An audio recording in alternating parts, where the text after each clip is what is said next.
ये तरीका ठीक नहीं है, प्लीज।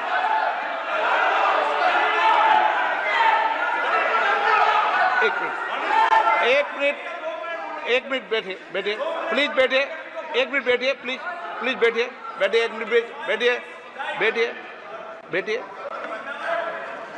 ऑनरेबल मेंबर्स, माननीय प्रधानमंत्री जी बोलेंगे। मणिपुर के मैंने एक माननीय सदस्य को पहले ही बोलने का मौका दे दिया था।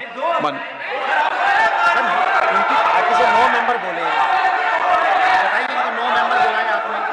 आदरणीय सभापति जी,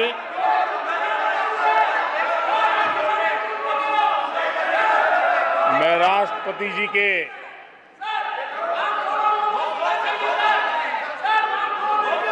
भाषण के प्रति आभार व्यक्त करने के लिए उपस्थित हुआ हूं। आदरणीय सभापति जी, हमारे आदरणीय राष्ट्रपति जी ने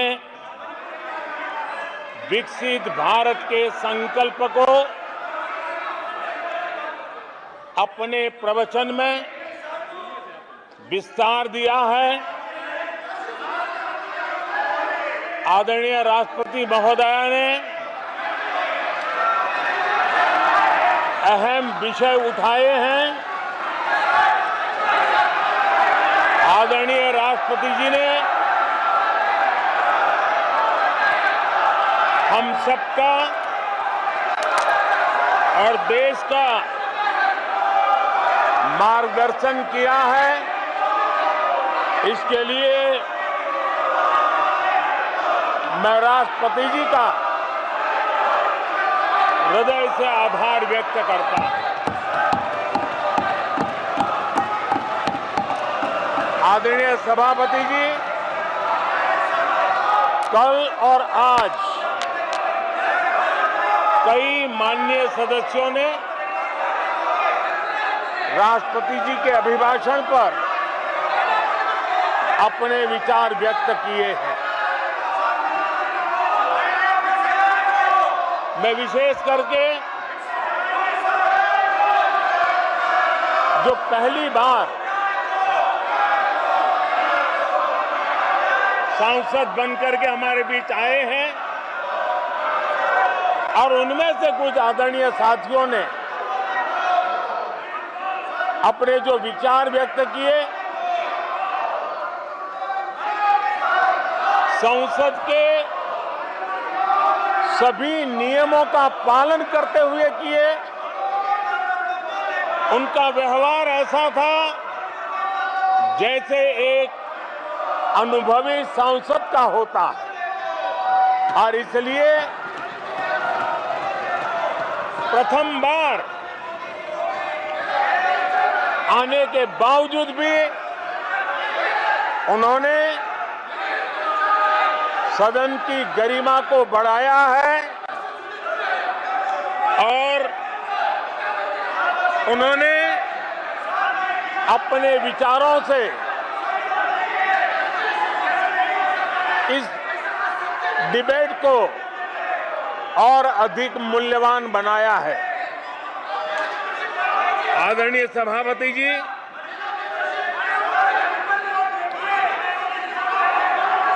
देश ने एक सफल चुनाव अभियान को पार करते हुए विश्व को दिखा दिया है कि ये दुनिया का सबसे बड़ा चुनाव अभियान था।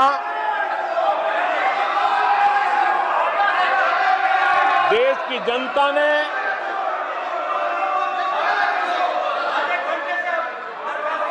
दुनिया के सबसे बड़े चुनाव अभियान में जनता ने हमें चुना है और आदरणीय सभापति जी, मैं कुछ लोगों की पीड़ा समझ सकता हूं कि लगातार झूठ चलाने के बावजूद भी उनका घोर पराजय हुआ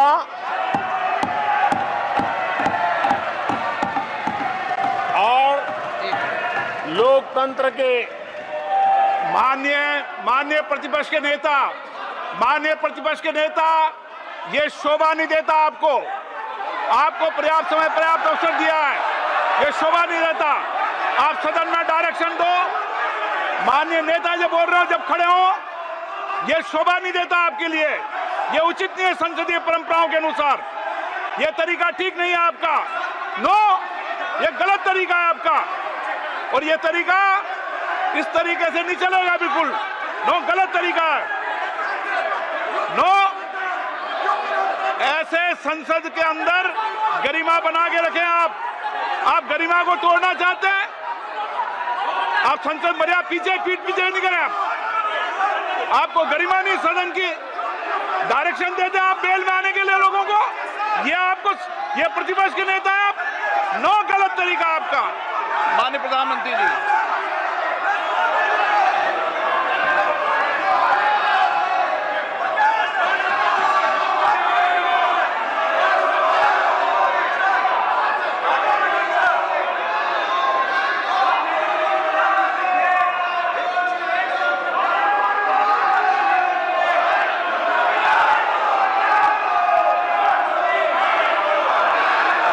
सभापति जी,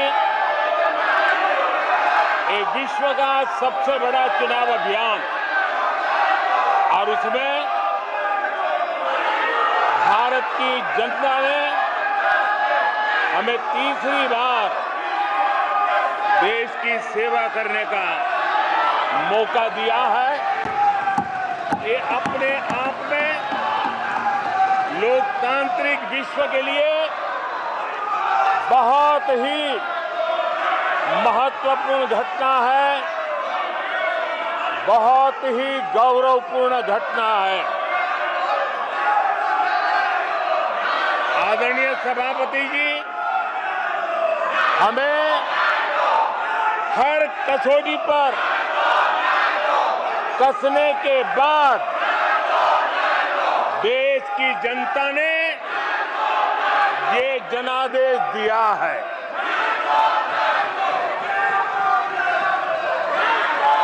जनता ने हमारे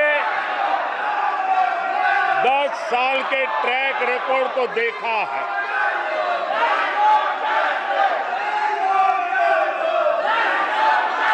जनता ने देखा है कि गरीबों के कल्याण के लिए हमने जिस समर्पण भाव से जन सेवा ही प्रभु सेवा इस मंत्र को चरितार्थ करते हुए हमने जो कार्य किया है, उसके कारण 10 साल में 25 करोड़ गरीब गरीबी से बाहर निकले।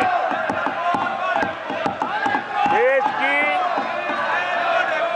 आजादी के कालखंड में इतने कम समय में इतने लोगों को गरीबी से बाहर निकालने का ये सफल प्रयास इस चुनाव में हमारे लिए आशीर्वाद का कारण बना है।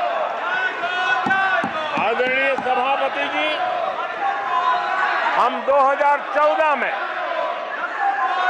जब पहली बार जीत करके आए थे, तो चुनाव के अभियान में भी हमने कहा था कि हमारा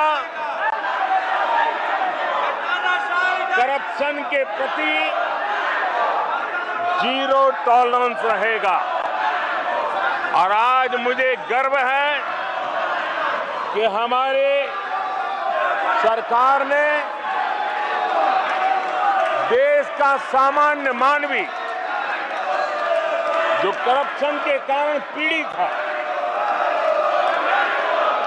देश को करप्शन ने दीमक की तरह खोखला कर दिया है। ऐसे में भ्रष्टाचार के प्रति हमारी जो 0 टॉलरेंस नीति है, आज देश ने हमें उसके लिए आशीर्वाद दिया है। आदरणीय सभापति जी, आज दुनिया भर में भारत की साख बढ़ी है। आज विश्व में भारत का गौरव हो रहा है और भारत के तरफ देखने का नजरिया भी एक गौरवपूर्ण नजरिया हर भारतवासी अनुभव करता है। आदरणीय सभापति जी, देश की जनता ने देखा है कि हमारा एकमात्र लक्ष्य नेशन फर्स्ट है, भारत सर्वप्रथम है। हमारे हर नीति, हमारे हर निर्णय, हमारे हर कार्य का एक ही तराजू रहा है कि भारत प्रथम, और भारत की इस प्रथम की भावना के साथ देश में जो आवश्यक रिफॉर्म थे, उस रिफॉर्म को भी हमने लगातार जारी रखा है। 10 वर्ष में हमारी सरकार सबका साथ, सबका विकास, इस मंत्र को लेकर के लगातार देश के सभी लोगों का कल्याण करने का प्रयास करती रही है। आदरणीय सभापति जी, हम उस सिद्धांतों को समर्पित है जिसमें भारत के संविधान के स्पिरिट के अनुसार सर्वपंथ संभाव, उस विचार को सर्वोपरि रखते हुए हमने देश की सेवा करने का प्रयास किया। आदरणीय सभापति जी, इस देश ने लंबे अरसे तक तुष्टीकरण की राजनीति भी देखी। इस देश ने लंबे अरसे तक तुष्टीकरण का गवर्नेंस का मॉडल भी देखा। देश ने पहली बार सेक्युलरिज्म का एक पूरा हमने जो प्रयास किया, और वो हमने तुष्टीकरण नहीं, संतुष्टीकरण, और संतुष्टीकरण के विचार को लेकर के हम चले हैं। और जब हम संतुष्टीकरण की बात करते हैं तो इसका मतलब है कि हर योजना का सैचुरेशन, गवर्नेंस की आखिरी व्यक्ति तक पहुंचने की हमारी जो संकल्पना है, इसको परिपूर्ण करना। और जब हम सैचुरेशन के सिद्धांत को लेकर चलते हैं, तब सैचुरेशन सच्चे अर्थ में सामाजिक न्याय होता है। सैचुरेशन सच्चे अर्थ में सेक्युलरिज्म होता है, और उसी को देश की जनता ने हमें तीसरी बार बिठा करके मोहर लगा दी है। आदरणीय सभापति जी, अपीजमेंट ने इस देश को तबाह करके रखा है, और इसलिए हमने justice to all, appeasement to none, इस सिद्धांत को लेकर के हम चले हैं। आदरणीय सभापति जी, 10 साल के हमारे कार्य को देखने परखने के बाद भारत की जनता ने हमारा समर्थन किया है। आदरणीय सभापति जी, हमें फिर एक बार 140 करोड़ देशवासियों की सेवा करने का मौका मिला है। आदरणीय सभापति जी, इस चुनाव ने इस बात को सिद्ध किया है कि भारत की जनता कितनी परिपक्व है,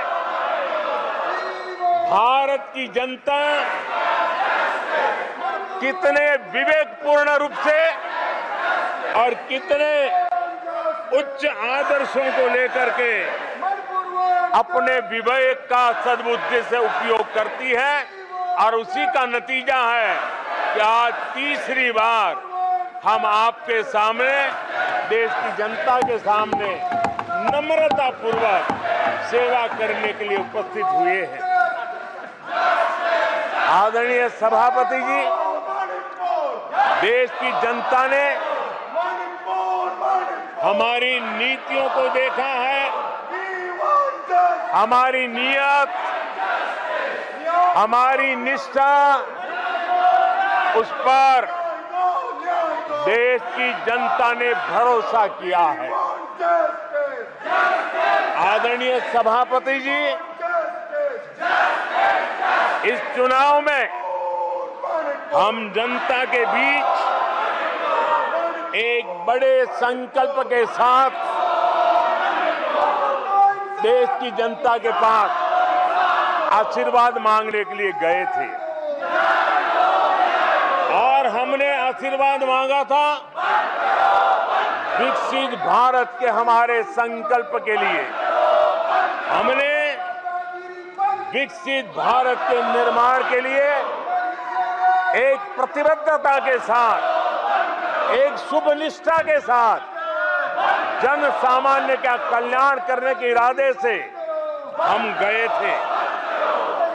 जनता ने विकसित भारत के संकल्प को चार चांद लगा करके हमें फिर से एक बार विजयी बना करके देश की जनता की सेवा करने का मौका दिया है। आदरणीय सभापति जी, जब देश विकसित होता है तब कोटि कोटि जनों के सपने पूरे होते हैं। देश जब विकसित होता है तब कोटि कोटि जनों के संकल्प सिद्ध होते हैं। आदरणीय सभापति जी, जब देश विकसित होता है तब आने वाली पीढ़ियों के लिए भी एक मजबूत नींव उनके सपनों को पूरा करने के लिए तैयार हो जाती है। आदरणीय सभापति जी, विकसित भारत का सीधा सीधा लाभ हमारे देश के नागरिकों की गरिमा, हमारे देश के नागरिकों के क्वालिटी ऑफ लाइफ का सुधार, ये स्वाभाविक हमें विकसित भारत होने से देश के कोटि कोटि जनों के भाग्य में आता है। आजादी के बाद मेरा देश का सामान्य नागरिक इन चीजों के लिए तरसता रहा है। आदरणीय सभापति जी, जब विकसित भारत होता है तब हमारे गांव की स्थिति, हमारे शहरों की स्थिति, उसमें भी बहुत बड़ा सुधार होता है। गांव के जीवन में गौरव भी होता है, गरिमा भी होती है और विकास के नए नए अवसर भी होते हैं। हमारे शहरों का विकास भी एक अवसर के रूप में विकसित भारत में उभरता है, तब दुनिया की विकास यात्रा में भारत के शहर भी बराबरी करेंगे, ये हमारा सपना है।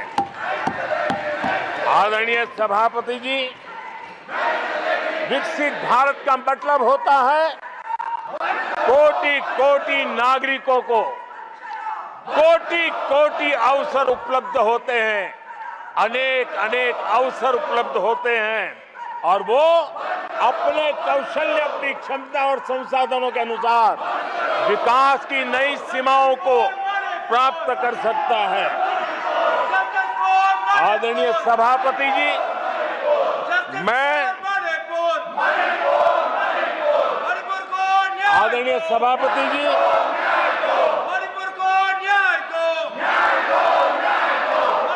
आदरणीय सभापति जी, मैं आज आपके माध्यम से देशवासियों को विश्वास दिलाता हूं, मैं देशवासियों को विश्वास दिलाता हूं कि विकसित भारत के जिस संकल्प को लेकर के हम चले हैं, उस संकल्प की पूर्ति के लिए हम भरसक प्रयास करेंगे, पूरी निष्ठा से करेंगे, पूरी ईमानदारी से करेंगे और हमारा समय का पल पल और हमारे शरीर का कण कण हम देशवासियों को विकसित भारत के सपने को पूरा करने के लगाएंगे। हमने देश की जनता को कहा था 24/7 फॉर 2047। आज मैं इस सदन में ही दोहराता हूं कि हम उस काम को अवश्य पूरा करेंगे। आदरणीय सभापति जी, 2014 के उन दिनों को याद कीजिए।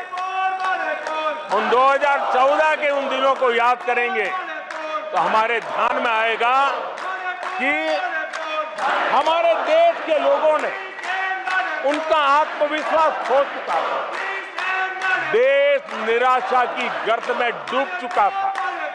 ऐसे समय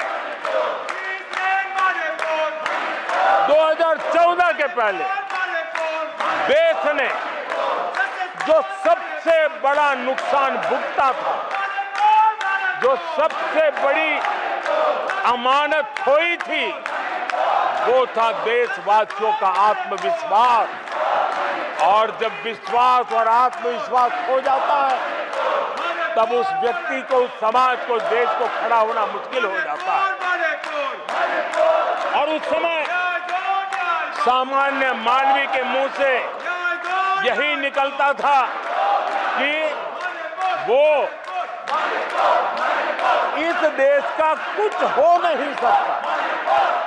उस समय हर जगह पे ये 7 शब्द सुनाई देते थे, इस देश का कुछ नहीं हो सकता। यही शब्द 2014 के पहले सुनाई देते थे। भारतीयों की हताशा के इन 7 शब्द एक प्रकार से पहचान बन गए थे। उस समय आए दिन अखबार खोलते थे तो घोटालों की खबरें ही पढ़ने को मिलती थी और सैकड़ों करोड़ के घोटाले, रोज नए घोटाले,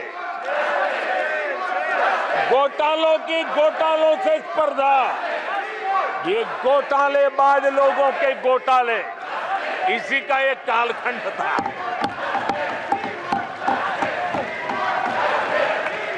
और बेशर्मी के साथ सार्वजनिक रूप से स्वीकार भी कर लिया जाता था कि दिल्ली से 1 रुपया निकलता है तो 15 पैसा पहुंचता है। 1 रुपये में 85 पैसे का घोटाला। इस घोटालों की दुनिया ने देश को निराशा की गर्त में डुबो दिया था। पॉलिसी पैरालिसिस था, फ्रेजाइल 5 में पहुंच चुके थे। भाई भतीजावाद इतना फैला हुआ था कि जिसके लिए सामान्य नौजवान तो आशा छोड़ चुका था कि अगर कोई सिफारिश करने वाला नहीं है तो जिंदगी अटक जाएगी। ये स्थिति पैदा हुई थी। गरीब को घर लेना हो, हजारों रुपये की रिश्वत देनी पड़ती थी। आदरणीय सभापति जी, अरे गैस के कनेक्शन के लिए मेंबर पार्लियामेंट के यहाँ, सांसदों के यहाँ अच्छों को चक्कर काटने पड़ते थे और वो भी बिना कट के लिए गैस के कनेक्शन नहीं मिलते थे। आदरणीय सभापति जी, मुफ्त राशन भी पता नहीं कब बाजार में दुकान पर बोर्ड लटक जाए, हक का राशन नहीं मिलता था, उसके लिए भी रिश्वत देनी पड़ती थी। और हमारे ज्यादातर भारतीय भाई बहन इतने निराश हो चुके थे कि वो अपने भाग्य को दोष दे करके, अपने नसीब को दोष दे करके जिंदगी काटने के लिए मजबूर हो जाते थे। आदरणीय सभापति जी, वो एक वक्त था 2014 के पहले, जब वो 7 शब्द हिंदुस्तान के जनमन में स्थिर हो चुके थे, निराशा की गर्त में डूबा हुआ समाज था। तब देश की जनता ने हमें सेवा करने के लिए चुना और वो पल देश के परिवर्तित युग का प्रारंभ हो चुका था। और 10 साल में मैं कहूंगा मेरी सरकार की अनेक सफलताएं हैं, अनेक सिद्धियां हैं, लेकिन एक सिद्धि जिसने हर सिद्धियों में भी जोर भर दिया, ताकत भर दी, वो थी देश निराशा की गर्त में से निकल करके आशा और विश्वास के साथ खड़ा हो गया। देश में आत्मविश्वास बुलंदी पर पहुंचा और उसके कारण वो सब वक्त का जो शब्द थे देश की युवा पीढ़ी की डिक्शनरी से निकलने लगे। धीरे धीरे देश के मन में स्थिर हो गया। जो 2014 से पहले कहते थे कुछ नहीं हो सकता, वो कहने लगे अब इस देश में सब कुछ हो सकता है, इस देश में सब कुछ संभव है। ये विश्वास जताने का काम किया हमने। जब हमने सबसे पहले तेज 5G रोल आउट हमने दिखाया, आज देश कहने लगा तीव्र गति से 5G का रोल आउट होना, देश गौरव से कहने लगा भारत कुछ भी कर सकता है।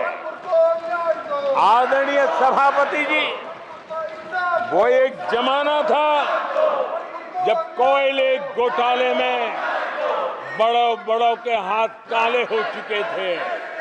आज कोयले का सर्वाधिक उत्पाद, सर्वाधिक प्रोडक्शन, आज कोल प्रोडक्शन के विक्रम हुए हैं और इसी के कारण देश अब कहने लगा है अब भारत कुछ भी कर सकता है।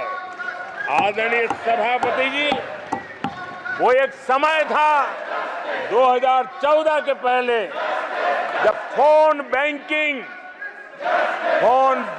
करके बड़े बड़े बैंक घोटाले किए जा रहे थे। अपनी पर्सनल प्रॉपर्टी की तरह बैंक का खजाना लूट लिया गया था। आदरणीय सभापति जी, 2014 के बाद नीतियों में परिवर्तन, निर्णयों में गति, निष्ठा, प्रामाणिकता की, और उसी का परिणाम है दुनिया की अच्छी बैंकों में आज भारत की बैंकों का स्थान बन गया। आज भारत की बैंक सर्वाधिक मुनाफा करने वाली बैंक बन गई और लोगों की सेवा करने के लिए। आदरणीय सभापति जी, 2014 के पहले वो भी एक वक्त था कि जब आतंकी आकर के जी चाहे वहां, जब चाहे वहां हमला कर सकते थे। 2014 के बाद स्थिति ये बनी कि जब वहां उस समय 14 के पहले निर्दोष लोग मारे जाते थे, हिंदुस्तान के कोने कोने को टारगेट किया जाता था और सरकारें चुपचाप बैठी रहती थी, मुंह तक खोलने को तैयार नहीं थी। आज 2014 के बाद का हिंदुस्तान घर में घुसकर मारता है,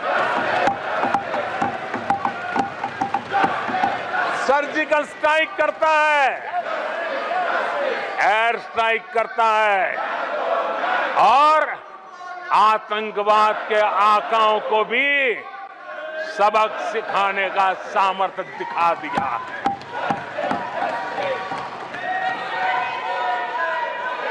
आज आदरणीय सभापति जी,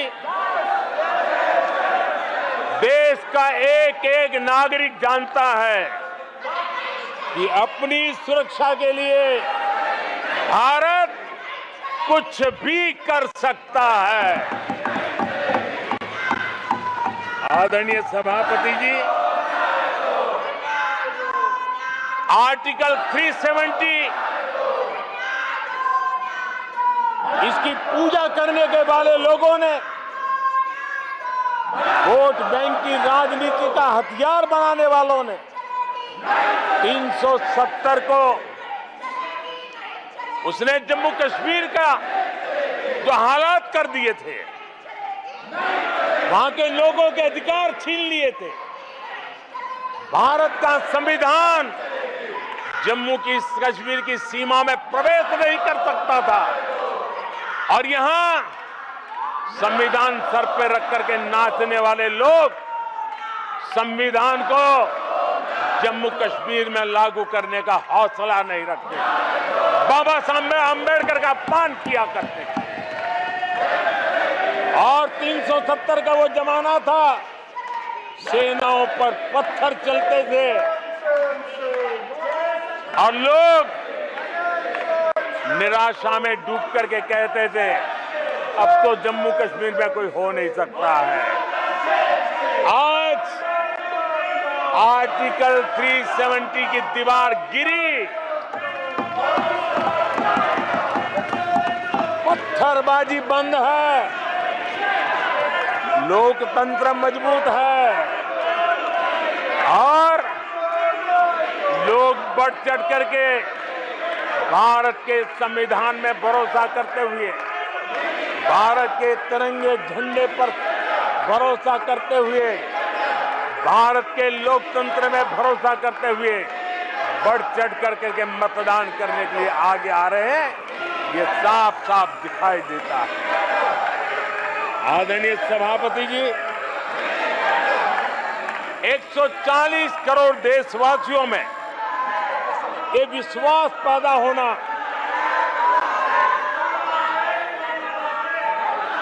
ये उम्मीद और जब विश्वास जगता है तो विकास का वो ड्राइविंग फोर्स बन जाता है। इस विश्वास ने विकास का ड्राइविंग फोर्स का काम किया है। आदरणीय सभापति जी, ये विश्वास विकसित भारत संकल्प से सिद्धि का विश्वास है। आदरणीय सभापति जी, जब आजादी का जंग चल रहा था और जो भाव देश में था, जो जोश था, उत्साह था, उमंग था, जो विश्वास था कि आजादी लेके रहेंगे, आज देश के कोटि कोटि जनों में वो विश्वास पैदा हुआ है, जिस विश्वास के कारण आज विकसित भारत होना एक प्रकार से उसकी मजबूत नींव इस चुनाव में शिलान्यास हो चुका है। जो ललक आजादी के आंदोलन में थी, वही ललक विकसित भारत के इस सपने को साकार करने में है। आदरणीय सभापति जी, आज भारत के लक्ष्य बहुत विराट है और आज भारत को एक ऐसी स्थिति पे 10 साल में पहुंचा है कि हमें खुद से ही स्पर्धा करनी है, हमें ही अपने पुराने रिकॉर्ड तोड़ने हैं और नेक्स्ट लेवल पर हमें हमारी विकास की यात्रा को ले जाना है। 10 वर्षों में भारत विकास की जिस ऊंचाई पर पहुंचा है, वो हमारी प्रतिस्पर्धा का एक मार्ग बन चुका है, एक बेंचमार्क बन चुका है। पिछले 10 साल में हमने जो स्पीड पकड़ी है, अब हमारा मुकाबला उसी स्पीड को और ज्यादा स्पीड में ले जाने का है और मेरा विश्वास है देश की इच्छा को हम उसी गति से पूरा करेंगे। आदरणीय सभापति जी, हम हर सफलता को, हर सेक्टर को नेक्स्ट लेवल तक ले जाएंगे। आदरणीय सभापति जी, 10 सालों में भारत की इकोनॉमी को 10 साल के अल्पकाल में हम 10 नंबर से इकोनॉमी को 5 नंबर पे ले गए हैं। अब हम नेक्स्ट लेवल पर जाने के लिए जिस गति से निकले हैं, अब हम देश की इकोनॉमी को नंबर 3 पर ले जाएंगे। आदरणीय सभापति जी, 10 सालों में हमने भारत को मोबाइल फोन का बड़ा मैन्युफैक्चरर बना दिया, भारत को मोबाइल फोन का बड़ा एक्सपोर्टर बना दिया। अब यही काम इस हमारे टेन्योर में सेमीकंडक्टर और अन्य सेक्टर्स में हम करने जा रहे हैं। दुनिया के महत्वपूर्ण कामों में जो चिप्स काम में आएगी, वो चिप्स मेरे भारत की मिट्टी में तैयार हुई होगी, मेरे भारत के नौजवानों की बुद्धि का परिणाम होगा, मेरे भारत के नौजवानों के परिश्रम का परिणाम होगा। ये विश्वास हमारे भीतर है। आदरणीय सभापति जी, हम आधुनिक भारत की तरफ भी जाएंगे, हम विकास की नई ऊंचाइयों को, लेकिन हमारी जड़ें जमीन से जुड़ी रहेगी, हमारे पैर देश के जन सामान्य की जिंदगी से जुड़े रहेंगे और हम 4 करोड़ गरीबों के घर बना चुके हैं। आने वाले इस टेन्योर में तेज गति से 3 करोड़ और घर बना करके इस देश में किसी को भी घर के बिना रहना ना पड़े, ये हम देखेंगे। आदरणीय सभापति जी, 10 साल में विमेन सेल्फ हेल्प ग्रुप में हमने देश की कोटि-कोटि बहनों को एंटरप्रेन्योर के क्षेत्र में एक बहुत सफलतापूर्वक हमने आगे बढ़े हैं। अब हमने उसको नेक्स्ट लेवल पे ले जाने वाले हैं। अब हमारे विमेन सेल्फ हेल्प ग्रुप में जो बहनें काम कर रही हैं, उनकी आर्थिक गतिविधि इतनी बढ़ाना चाहते हैं, उसका इतना विस्तार करना चाहते हैं कि हम बहुत कम समय में 3 करोड़ ऐसी बहनों को लखपति दीदी बनाने का संकल्प लेकर के चलने वाले हैं। आदरणीय सभापति जी, मैंने पहले भी कहा है, आज मैं फिर से दोहराऊं, हमारी तीसरी टर्म में इसका मतलब है हम 3 गुना स्पीड से काम करेंगे। हमारी तीसरी टर्म का मतलब है हम 3 गुना शक्ति लगाएंगे। हमारी तीसरी टर्म का मतलब है हम देशवासियों को 3 गुना परिणाम ला करके देंगे।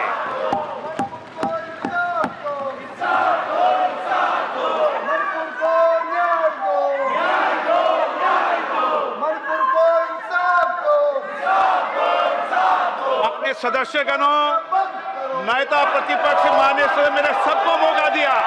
आपने 90 मिनट बोला, ये संसद में तरीका ठीक नहीं है। मैं आग्रह करूंगा, आप इस तरीके से संसद की मर्यादाओं को बनाए उचित नहीं है। आप जाइए बेल में से, बैठिए। आपको पर्याप्त समय, पर्याप्त अवसर दिया। आपको 90 मिनट बोलने दिया और समय पूरा दिया। आपकी सभी सदस्यों को बोलने का अवसर दिया, लेकिन आप जब सदन के नेता बोलते हैं, जिस तरीके का व्यवहार करते हैं, ये संसदीय परंपराओं के अनुरूप नहीं है। और ये इतनी बड़ी पार्टी जो लेकर आप चल रहे हो, उसकी परंपराओं के अनुरूप भी नहीं है। ये 5 साल ऐसे चलने वाला नहीं है। माननीय प्रधानमंत्री जी, आदरणीय सभापति जी,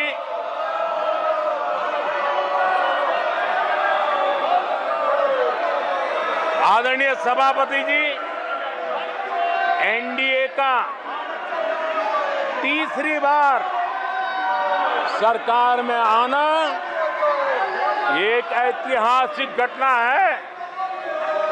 आजादी के बाद ये सौभाग्य दूसरी बार इस देश में आया है और 60 साल के बाद आया है। इसका मतलब ये सिद्धि पाना कितना कठोर परिश्रम के बाद होता है, कितना अभूतपूर्व विश्वास संपादन होने के बाद होता है। ऐसे ही ये राजनीति के खेल से नहीं होता है, जनता जनार्दन की सेवा से प्राप्त आशीर्वाद से होता है।